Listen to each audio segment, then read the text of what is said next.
encore. Et on va le voir dans un reportage au Kenya, les producteurs de fruits et légumes risquent de connaître de grandes difficultés à cause à la fois des normes européennes, mais aussi à cause des normes de la grande distribution. Reportage, Michael Somja, Michel Hélas. Au Kenya, comme ailleurs en Afrique, des milliers de petits producteurs exportent des haricots et d'autres fruits et légumes vers l'Union européenne. Ils doivent respecter ces normes très rigoureuses. Par exemple, en matière de résidus de pesticides et d'insecticides, grâce au PIP, le programme Initiative Pesticides, l'Union européenne forme beaucoup de petits producteurs afin qu'ils respectent ces normes sévères. Mais depuis peu, ce programme est menacé. Les distributeurs privés de l'Union européenne à qui nous vendons nos produits ont développé leurs propres normes pour les maxima de résidus de pesticides.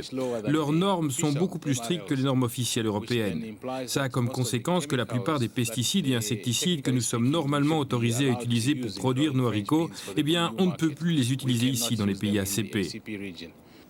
La grande distribution a créé la référence Global Gap pour harmoniser ce qu'on appelle les bonnes pratiques agricoles. Le problème, c'est que les exigences de Global Gap sont faites pour les grands producteurs des pays développés et pas pour les petits producteurs d'un pays comme le Kenya.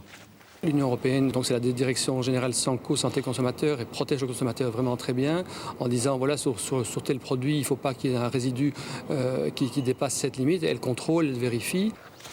Non seulement ces petits producteurs doivent respecter des exigences démesurées, mais ils doivent en outre supporter des coûts de certification, c'est-à-dire de la reconnaissance par un organisme indépendant de la conformité de leurs fruits et légumes avec la norme Global Gap. Cette certification a un coût souvent inabordable. Un certificateur qui doit venir d'Angleterre pour aller certifier 3 hectares de haricots au Kenya ou au Sénégal ou de mangue au Mali, ça coûte évidemment beaucoup plus cher de l'envoyer par avion, d'aller payer son hôtel, de demander une certification que pour certifier 50 hectares de pommes de terre à côté de chez lui.